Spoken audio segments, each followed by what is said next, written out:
of interest for you? Yeah, I've been interested in education for a number of years. I train people, that's part of what I do, train people how to do electrodiagnostic medicine. And I've noticed that things have changed. So when I went to medical school, we had three sources of information. We had textbooks, we had lectures, and we had our clinical supervisors. And they were generally pretty reliable sources. The institutions that vetted them were reliable, and we could, generally assume that what they told us was generally true. Today's learners are totally different. They have so many resources. They have expectations around immediate access technology. They just pull out their phone, they can pull up 100 or 1,000 different things. They can do a Google search. They watch videos. They have so many social media resources that it's a changed world. And so while they do have a lot more information, they also have conflicting information. How do you know that first page in your Google search is really what you should be looking at? How do you prevent confirmation bias, that your initial idea, you can find some article or some little posting that confirms what you thought?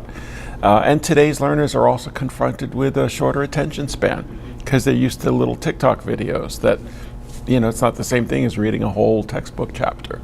And the TikTok video may not be the appropriate thing. And they have less ability to do critical thinking, which is a skill that's really needed for electrodiagnosis. So today's learners are very different. As a baby boomer, I think we just have to learn to change to meet the needs of today's learners. So that means using multimedia resources. It means teaching critical thinking in ways that we hadn't done before. It means using standardized testing in ways that we hadn't really relied on before. And ultimately just adapt with the times. I think some of the challenges, probably the biggest one is teaching critical thinking. How to sort through all the information that you might have and figure out what's relevant, what's appropriate, what's reliable. And we do have some tools to do that. One tool that I mentioned is the 1-minute preceptor, where you ask people to give a commitment to an answer, explain why, and then you might probe for more supporting evidence. And then ultimately you give them feedback. What did they do well? What did they do wrong? And try to teach them general principles. Another challenge is teaching them how to process information. And for that, I think what we can do is think out loud a lot more. As teachers, we generally think a lot internally. We don't vocalize what we're thinking.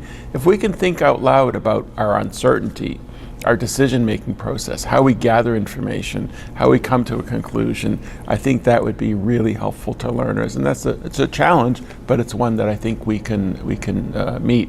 It means being comfortable with living with uncertainty. We don't know the diagnosis yet, or we don't know what that waveform is, and also expressing that uncertainty to our trainees. Well, one theme for our conference has been the confluence of two pipelines. So that learner part that we've been talking about, but also all the new technologies that are coming down the line.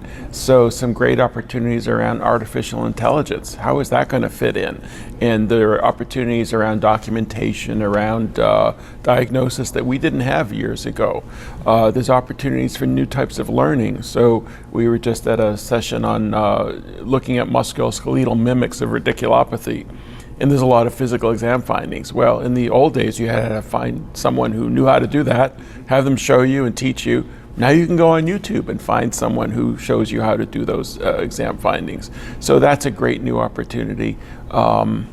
And I guess just the availability of information is a great opportunity. When I was in training, we had to go to the library, actually drive to the physical library, go to the Index Medicus, find a citation, and then go find the journal in another part of the library and read it or copy it. Whereas today we can find everything immediately available online.